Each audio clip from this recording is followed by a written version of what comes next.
Hello everyone, welcome to Sanjay Suman classes. आज हम लोग देखेंगे एसएससी के द्वारा आयोजित combined higher secondary level examination 2021 का जो है इंग्लिश पेपर सॉल्व करेंगे। तो इसका एग्ज़ाम जो है 26 मई 2022 को हुआ था। तो देखते हैं पहला क्वेश्चन।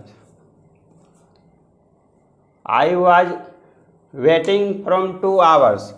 तो ये जो है फ्रॉम जो है अंडरलाइन किया हुआ है, इसके जगह पर क्या सब्स्टिट्यूट हम लोग कर सकते हैं इसके जगह पर क्या आ सकता है? तो I was waiting from 2 hours, मैं 2 घंटे से इंतज़ार कर रहा था। तो यहाँ पर फ्रॉम के जगह पर फॉर, सिंस, एट या फिर इन। तो फॉर और सिंस का प्रयोग हम लोग करते हैं। फॉर का प्रयोग करते हैं पीरियड ऑफ टाइम के लिए, पीरियड ऑफ टाइम के लिए जहाँ निश्चित समय का बोध होता है। और सिंस का प्रयोग करते हैं पॉइंट ऑफ टाइम के लिए, जहाँ पर निश्चित समय का बोध होता है। तो इसका टाइम जो है निश्चित नहीं है, 2 घंटे से कब स्टार्ट हुआ था। तो इसके लिए ये हो गया पीरियड ऑफ टाइम, इसके लिए हम लोग फॉर का प्रयोग करेंगे। तो यहाँ पर ये फॉर करेक्ट हो जाएगा। और सिंस का प्रयोग में आपका हो जाएगा इसमें जैसे 2 बजे से 2 o'clock, सिंस 2 o'clock ये होगा। या फिर सुबह से, तब हम लोग उसके लिए सिंस मॉर्निंग का प्रयोग करते हैं। या फिर 1990 से कुछ भी समय जो है निश्चित रहेगा, तो उसके लिए हम लोग सिंस का प्रयोग करेंगे। और अनिश्चित समय के लिए फॉर का प्रयोग करेंगे। नेक्स्ट क्वेश्चन देखते हैं। They drank some spurious drink and fainted. तो इसमें पूछा जा रहा है एंटोनिम ऑफ अंडरलाइन वर्ड। तो जिस शब्द को जो है अंडरलाइन किया हुआ है उसका जो है आपको एंटोनिम बताना है। तो दे ड्रैंक, उन्होंने पिया क्या, सम स्पूरियस। तो इसका मतलब होता है नकली। स्पूरियस का मतलब होता है नकली, स्पूरियस ड्रिंक। तो नकली शराब या कुछ पेय पदार्थ हो गया स्पूरियस ड्रिंक। एंड फेंट, फेंट का मतलब होता है बेहोश हो जाना। उन्होंने कुछ जो है नकली पेय पदार्थ पिया और बेहोश हो गया। तो इसका स्पूरियस का आपको जो है एंटोनिम इसमें बताना है। तो ये नकली हो गया। तो जेन्यून, जेन्यून का मतलब होता है कोई भी चीज़ ओरिजिनल जो है, जेन्यून पर्सन हम लोग बोलते हैं, या फिर ओरिजिनल उसको हम लोग बोलते हैं। तो पहला ही आपका जो है इसमें करेक्ट एंटोनिम आपका इसमें हो गया। नकली है तो मतलब असली है, ओरिजिनल है। ये हमारा पहला ही विकल्प हमारा करेक्ट हो गया, जेन्यून। नीफेरस, नीफेरियस, तो इसका मतलब होता है कुटिल, जो कुटिल प्रवृत्ति का है, कुटिल। आर्टिफिशियल, ये तो कृत्रिम हो गया। क्यूरियस, ये जिज्ञासु।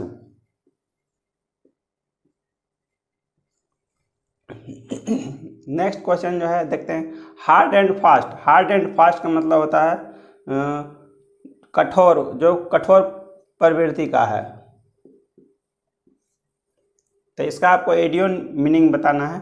तो स्ट्रिक्ट, स्ट्रिक्ट का मतलब भी होता है कठोर। तो पहला ही आपका ऑप्शन ये करेक्ट हो गया। बैडली अफेक्टेड, तो बुरी तरह से प्रभावित। अर्जेंट, तो अर्जेंट हो गया अत्यावश्यक।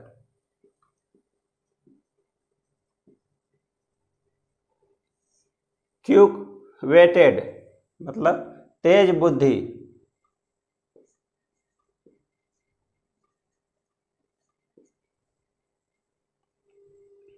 तो इसमें जो है हार्ड एंड फास्ट मतलब कठोर हो गया, कठोर प्रवृत्ति का था। इसमें स्ट्रिक्ट हमारा ये करेक्ट ऑप्शन हो जाएगा ये। तो नेक्स्ट क्वेश्चन देखते हैं।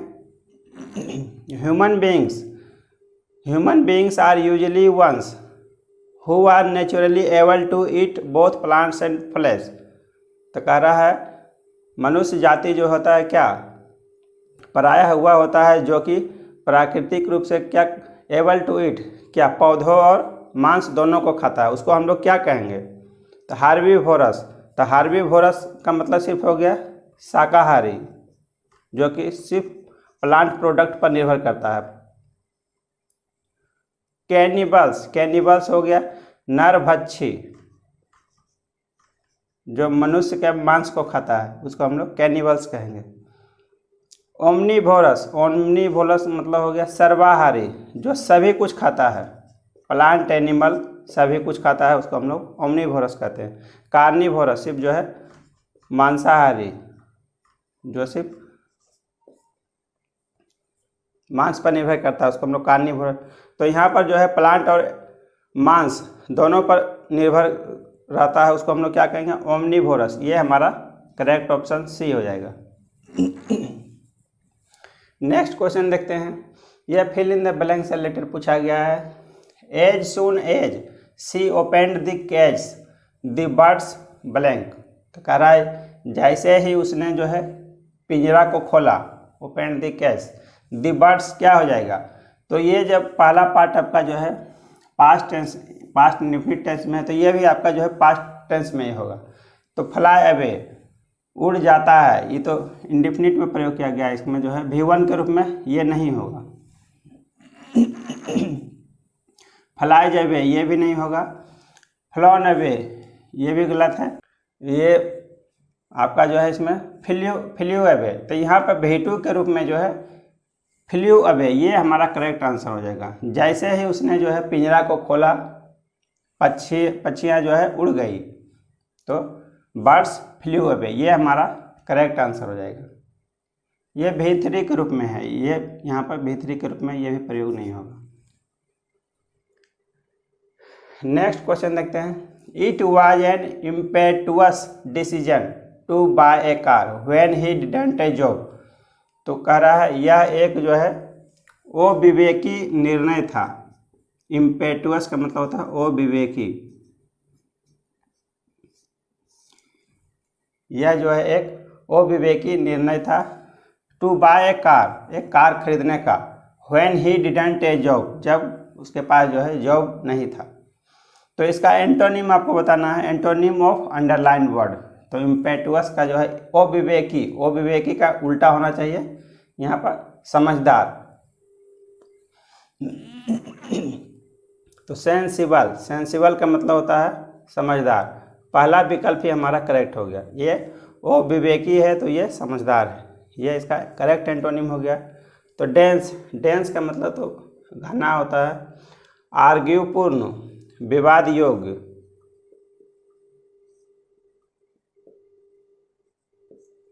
टेंजिबल मतलब ठोस रूप में या फिर मूर्त रूप में, इसका मीनिंग होता है। इसमें जो है नेक्स्ट क्वेश्चन जो है वॉइस से रिलेटेड पूछा गया है। वॉइस से रिलेटेड आपको जो है 2 से 3 क्वेश्चन आपका निश्चित रहना है इसमें। The incident was narrated by somebody to Naresh. कह रहा है घटना को जो है वर्णन किया गया था बाय समबॉडी, किसी व्यक्ति के द्वारा, टू नरेश को। तो ये पैसिव फॉर्म में है, तो इसको आपको जो है बनाना है एक्टिव फॉर्म में, चेंज इनटू एक्टिव वॉइस। तो ये पैसिव फॉर्म बनाते हैं हम लोग, पैसिव वॉइस बनाते हैं तो एक टेंस आगे बढ़ते हैं, तो उसी तरह से हम लोग एक्टिव वॉइस में बनाएंगे। ये पैसिव फॉर्म है तो एक टेंस पीछे आएंगे। तो ये जो है पास्ट इम्परफेक्ट टेंस में है, तो इसको हमको लाना है पास्ट इंडेफिनिट टेंस में, एक टेंस पीछे जाना है।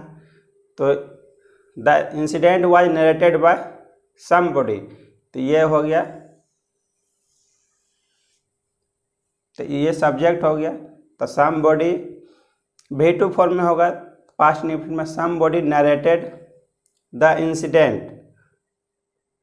Incident to Naresh. पहला ही ऑप्शन आपका इसमें करेक्ट है। तो इसका हम लोग बनाएंगे फिर से, तो आपका जो हो जाएगा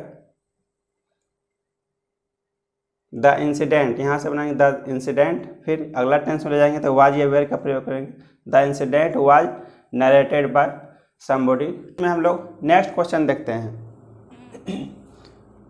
तो पहला सवाल जो है the beauty of our festivals lies in unity in blank, fill in the blank से रिलेटेड पूछा गया है। तो कह रहा हमारे पर्व की सुंदरता किसमें निहित होती है। यूनिटी इन बिलोंगिंगनेस, बिलोंगिंगनेस का मतलब होता है अपनापन।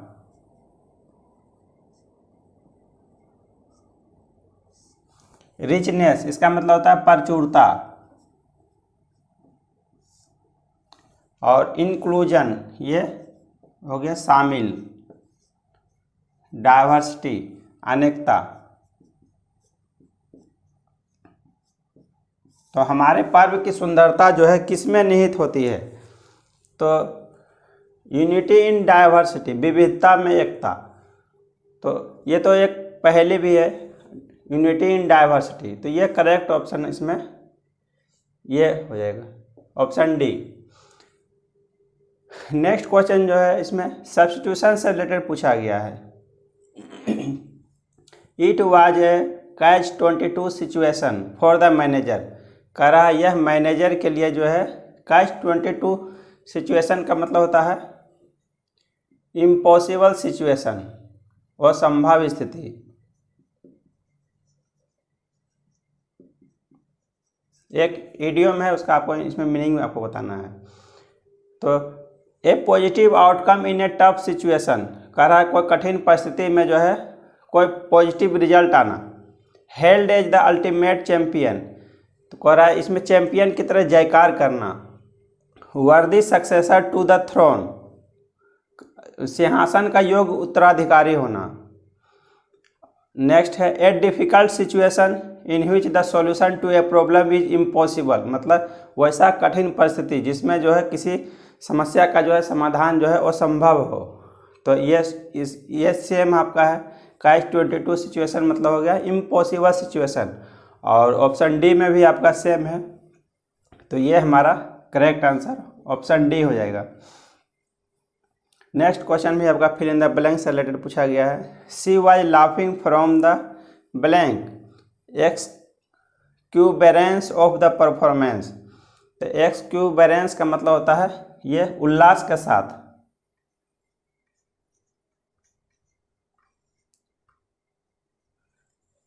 तो अपने प्रदर्शन को जो है अपने प्रदर्शन पर जो है वह उल्लास के साथ हंस रही थी। तो टोटल का मतलब तो हो गया कुल, तो कुल उल्लास के साथ हंस रही थी, ये सुटेबल इसमें इसके साथ नहीं बैठता है। तो सीयर का मतलब होता है पूर्णतया, ये ऑप्शन हो सकता है। तो और ऑप्शन देख लेते हैं। परफेक्ट मतलब उत्तम उल्लास के साथ, ये भी नहीं होगा। और अटर का मतलब होता है चरम, या फिर इसका बोलना भी होता है। तो इसमें करेक्ट आंसर आपका इसमें हो जाएगा सी है, पूर्णतया उल्लास के साथ अपने प्रदर्शन पर हंस रही थी। वह जो है अपने प्रदर्शन पर पूर्णतया उल्लास के साथ हंस रही थी। नेक्स्ट क्वेश्चन देखते हैं। You have lost your notebook, आपने अपना जो है नोटबुक खो दिया है। चेंज इनटू पैसिव फॉर्म, इसका जो है आपको पैसिव वॉइस बनाना है। तो ये जो है प्रेजेंट परफेक्ट टेंस है, प्रेजेंट परफेक्ट टेंस में है।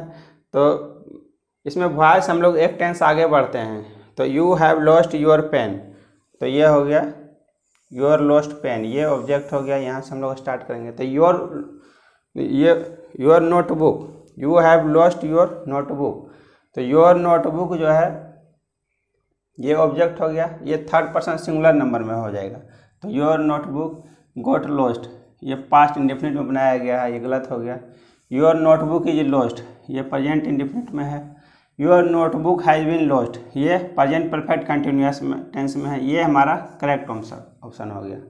Your notebook have been lost, ये जो है योर नोटबुक जो है हो गया थर्ड पर्सन सिंगुलर नंबर में, तो इसके साथ भी जो है सिंगुलर वर्ब का प्रयोग होगा।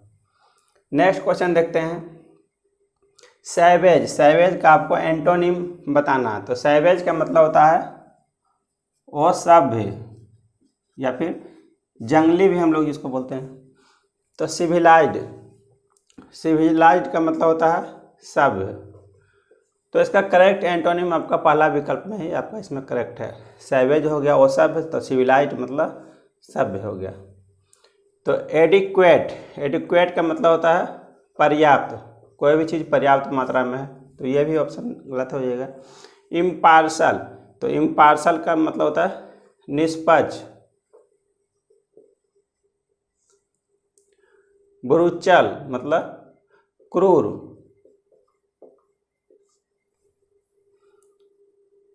Select the incorrectly spelled word, इसमें जो है आपको जो वर्ड इनकरेक्टली स्पेल्ड है, जिसका कि कोई वर्ड इसमें अल्फ़ाबेट इसमें रॉन्ग है, तो उसको आपको सेलेक्ट करना। एक्स्ट्रावर्ट, तो एक्स्ट्रावर्ट ये करेक्ट है। अपोलॉजी ये इसमें हमारा इनकरेक्ट है। अपोलॉजी APOLOGY ये करेक्ट होता है, तो ये हमारा ऑप्शन ये इनकरेक्ट है, तो इसका करेक्ट ऑप्शन आपका ये हो जाएगा। बाकी सभी एक्स्ट्रावर्ट, लुगुब्रायस, कोलेबोरेट ये तीनों करेक्ट है।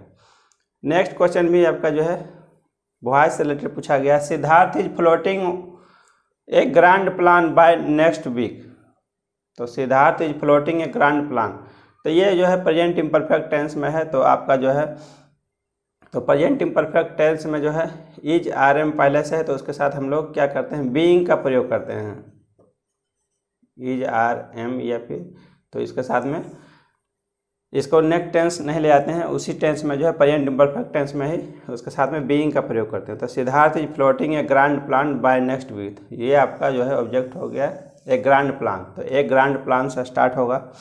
तो नेक्स्ट वीक, तो नेक्स्ट वीक इज फ्लोटिंग, ये ऑप्शन गलत हो गया।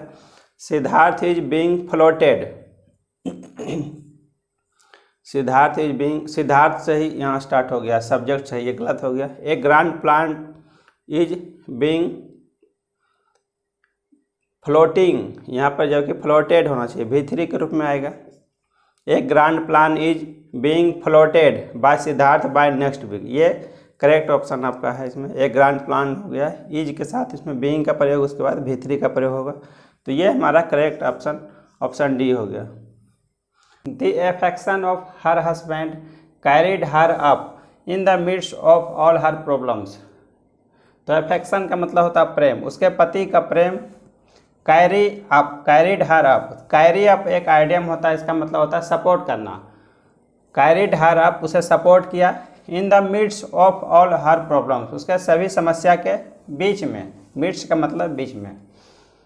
तो यहाँ पर आपको बताना है कैरी अप एक आइडियम होता है, इसका मतलब सपोर्ट करना, तो कैरिड हर अप, इसके जगह पर जो है क्या सब्स्टिट्यूशन हो सकता है, 4 विकल्प आपको दिया हुआ है। स्टूड हर अप, तो इसका ये बना है स्टैंड अप से, स्टैंड अप मतलब खड़ा रहना, इसका V2 फॉर्म है स्टूड हर अप, तो ये इसके इसमें ये गलत हो जाएगा इसमें। टोर हर अप, तो ये बना है टीयर अप, V1 फॉर्म इसका टीयर अप से बना है, ये भी एक आइटम है, तो इसका मतलब हो गया तोड़ना या फिर फाड़ना, तो इसका यहाँ भी सेंस गलत हो जाएगा, ये भी विकल्प नहीं होगा। ड्राइव अप से बना है ड्रोव हर अप, तो इसका मतलब होता है पहुँचाना, एक जगह से दूसरे जगह पहुँचाना, तो यहाँ भी ये सेंस गलत हो जाएगा। बोर हर अप, ये बना है बियर अप से, बियर V1 फॉर्म में है, तो ये बोर V2 फॉर्म में, बियर अप से बना है बोर आर हप, तो इसका मतलब होता है सामना करना।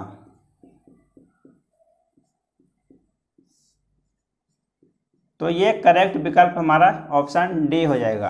तो कैरिड हर अप मतलब सपोर्ट किया, उसके जगह पर हम लोग ये रिप्लेस कर सकते हैं कि सामना किया। नेक्स्ट क्वेश्चन देखते हैं।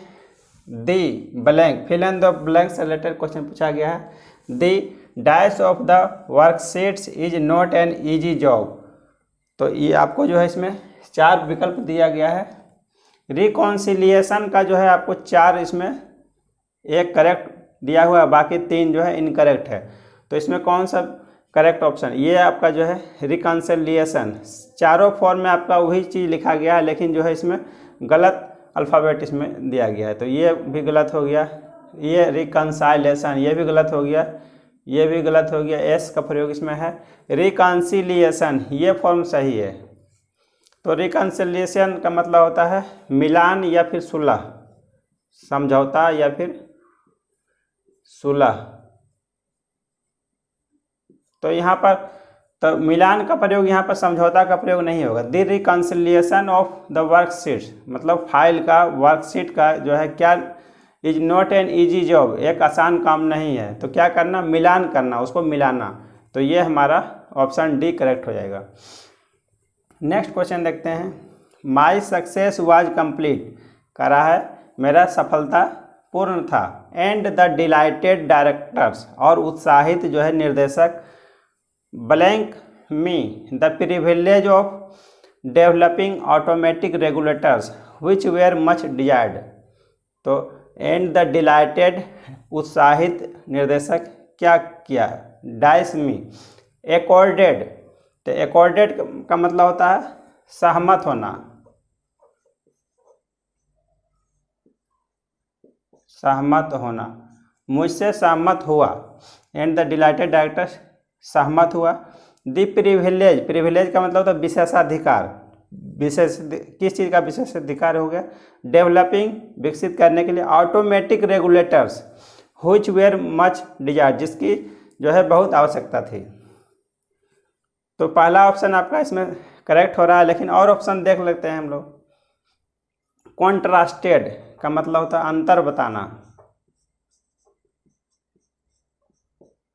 डिसएग्रीड असहमत होना,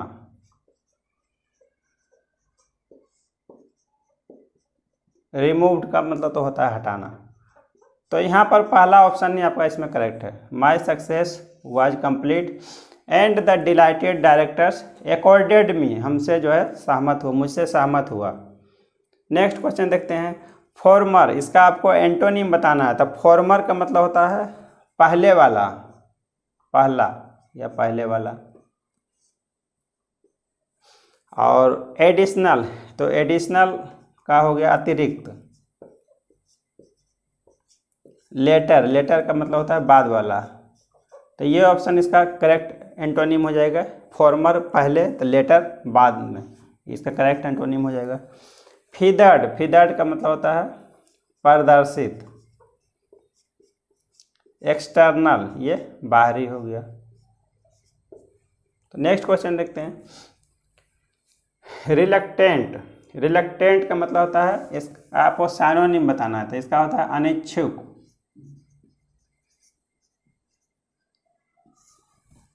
तो अनिच्छुक, तो अनविलिंग का भी मतलब सेम होता है, तैयार नहीं होना, कोई भी काम करने के लिए तैयार नहीं होना, या फिर रिलक्टेंट, अनिच्छुक। तो पहला ही ऑप्शन हमारा करेक्ट हो गया। रिलक्टेंट का जो है साइनोनिम करेक्ट हो जाएगा अनविलिंग। प्लीज्ड, प्लीज्ड का मतलब होता है खुश होना। अफ्रेड, भय हो गया। अस्टेडी, अस्टेडी मतलब हो गया नियमित। एक लास्ट क्वेश्चन इसमें जंबल सेंटेंस से पूछा गया है। तो इसमें 4 सेंटेंस आपको दिया गया है, उसको जो है आपको सही क्रम में आपको सजाना है। तो आपको जो है इस तरह से 2 1 3 4 या फिर 3 4 1 2 3 2 1 4 2 3 1 4, इस फॉर्म में आपको जो है ये आपका पैटर्न दिया गया है कि कौन सा विकल्प पहले आएगा, 2 नंबर वाला, 3 नंबर वाला, या फिर 3 2 ये। तो इसमें देखते हैं। बट व्हाइल, लेकिन जब, इट मे सीम नॉर्मल, यह जो है नॉर्मल प्रतीत होता है, टू यू आपके लिए, your child may be negatively affected, आपका बच्चा जो है नकारात्मक रूप से प्रभावित होता है, प्रभावित हो सकता है। Bye your and your partners actions, आपके और आपके पार्टनर के क्रियाकलापों से। एक्शंस का मतलब होता है क्रियाकलाप से। देयर इज नो टेलिंग, तो देयर इज नो टेलिंग ये भी एक आइडम है। इसका मतलब होता है it can not be predicted, इसका हम लोग निर्धारण नहीं किया सकता है। व्हेन ए स्क्वेबल, स्क्वेबल का मतलब होता है छोटा मोटा झगड़ा हो गया।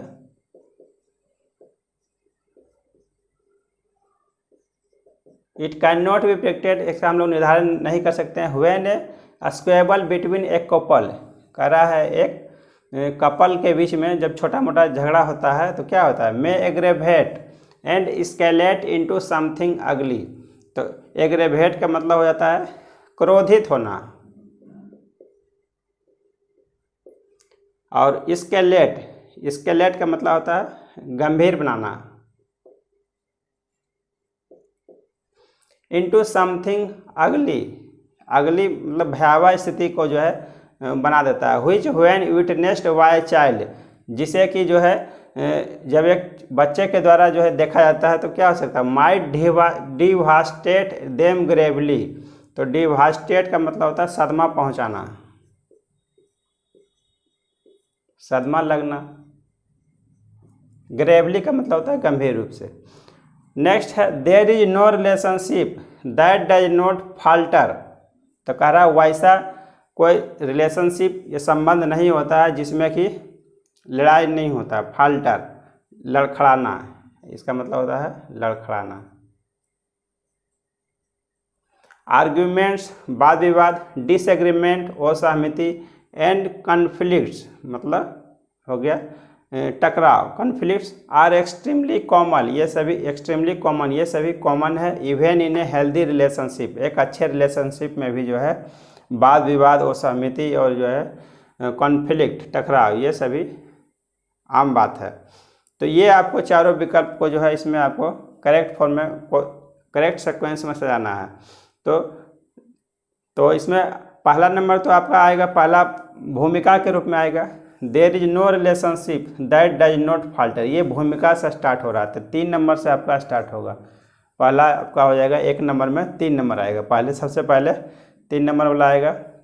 उसके बाद arguments, disagreements and conflicts are extremely common even in a healthy relationship. ये सेंटेंस को आगे बढ़ा रहा, तो ये उसके बाद दूसरा नंबर में ये आएगा। तो 3 4, तो 3 4 के बाद आपका तो एक ही विकल्प आता है इसमें। उसके बाद 1 नंबर में आ जाएगा but while it may seem normal to you your child may be negatively affected by your and your partner sections. और लास्ट में आपका ये हो जाएगा there is no telling when a squabble between a couple. ये तो इस form में हम लोग, ये हमारा करेक्ट आंसर हो जाएगा। आपको जो है एक कंप्रिहेंशन के जगह पर आपको जो है एक पैसेज दिया हुआ रहेगा, उसमें जो है आपको फिल इन द ब्लैंक से रिलेटेड 5 सवाल पूछा जाएगा 5 मार्क्स का। तो इसमें आपको हर एक क्वेश्चन के लिए आपको 4 विकल्प दिया गया है, तो उसी में आपको जो है एक करेक्ट आंसर सेलेक्ट करना है। तो सबसे पहले आप जो है इस पैसेज को पढ़ लेंगे कि किस चीज़ के बारे में दिया गया है, उसके बाद आप जो है इसमें बनाना स्टार्ट करेंगे। पोएट्री एंड नॉवेल्स, कविताएं और जो है उपन्यास। Poetry and novels became very dash in the 18th century. कह रहा 18वीं शताब्दी में जो है कविता और उपन्यास जो है क्या हुआ, बिकेम वेरी। इसमें देखिए आपको 4 विकल्प आपको दिया गया है।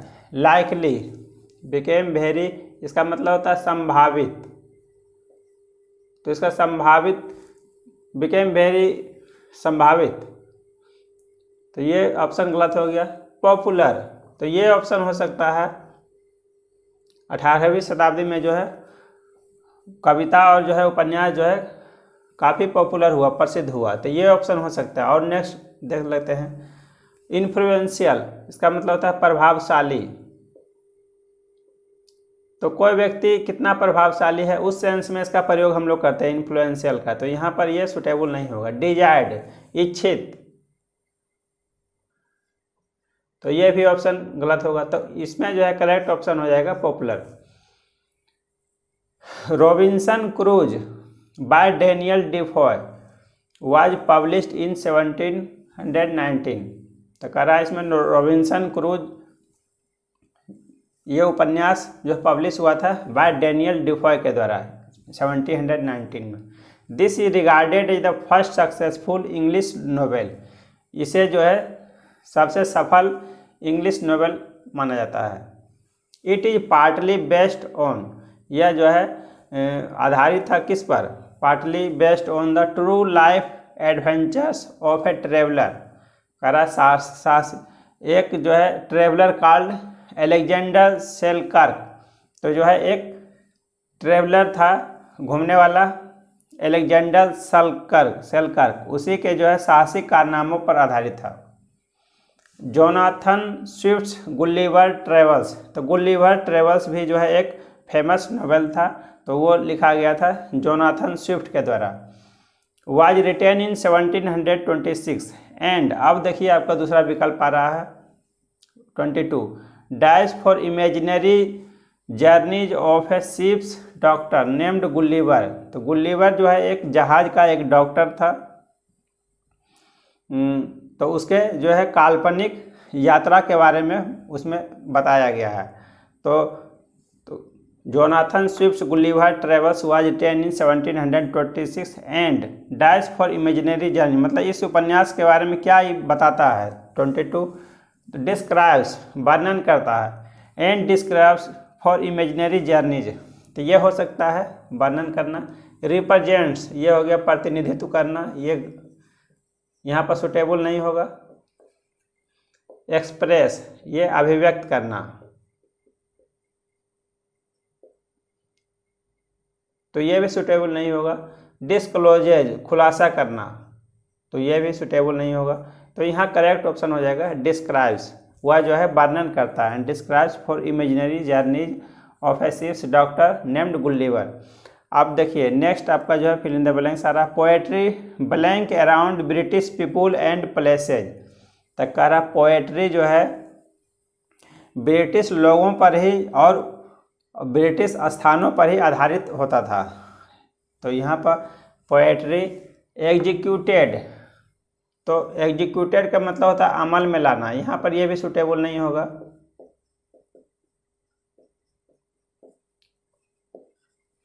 इंसर्कल्ड, इंसर्कल्ड का मतलब होता है घेरना, यह भी सुटेबल नहीं होगा।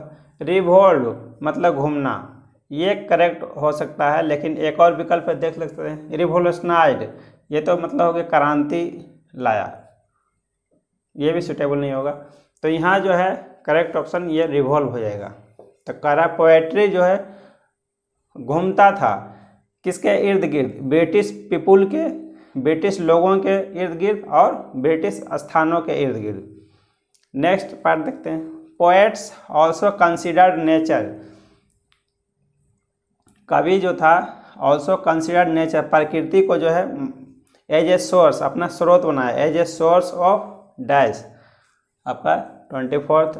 इम्पल्स, सोर्स ऑफ क्या, आवेग हो सकता है, यहाँ पर सुटेबल नहीं होगा, ये गलत हो गया।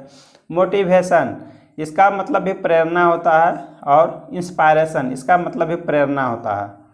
इंसेंटिव, इंसेंटिव तो प्रोत्साहन करते हैं, कोई भी काम के लिए हम लोग प्रोत्साहन देते हैं, तो उसके उस सेंस में यहाँ पर गलत हो जाएगा।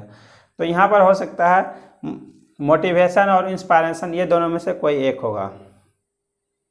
Poets also considered nature as a source of क्या, मोटिवेशन या इंस्पायरेशन। मोटिवेशन होता है मतलब कोई व्यक्ति के से हम लोग प्रेरणा लेते हैं तो उसको हम लोग मोटिवेशन कहते हैं, और अगर हम लोग प्रकृति से प्रेरणा लेते हैं या तो फिर अपने अंदर से प्रेरणा उत्पन्न होता है तो उसको हम लोग इंस्पायरेशन कहते हैं। ये हमारा करेक्ट ऑप्शन ये हो जाएगा। तो नेचर को यहाँ पर स्रोत बना रहा है तो यहाँ पर हो जाएगा inspiration. The poets wrote in a simple style, कह रहा है कवि जो है लिखते थे किस बहुत साधारण, सिंपल स्टाइल एंड लैंग्वेज, साधारण भाषा में, so that the dash masses could understand it, कह रहा है अधिकतर व्यक्ति जो है इसको आसानी से समझ सकते थे। तो so that the dash traditional, तो ट्रेडिशनल का मतलब हो गया पारंपरिक। ऑर्डिनरी साधारण। टाइपिकल विशेष, तो कोई विशेष व्यक्ति के लिए तो लिखा नहीं जाएगा कविता। मॉडर्न आधुनिक, तो आधुनिक व्यक्ति के लिए भी ये भी नहीं लिखा जाएगा, तो ये भी गलत हो जाएगा। ट्रेडिशनल पारंपरिक, ये भी नहीं होगा, तो यहाँ पर हो जाएगा ordinary. Ordinary masses, the poets wrote in a simple style and language so that the ordinary masses could understand it, मतलब साधारण व्यक्ति भी जो है इसको आसानी से समझ सकता था। तो इस पैसेज में आपको जो है बिल्कुल आसान है, इसमें आप 5 मार्क्स में आप 5 नंबर आप आसानी से इसमें ला सकते हैं। तो इस तरह से हम लोग इंग्लिश पेपर सॉल्व करेंगे। अब आगे हम लोग देखते हैं नेक्स्ट क्लास में। Thank you for watching.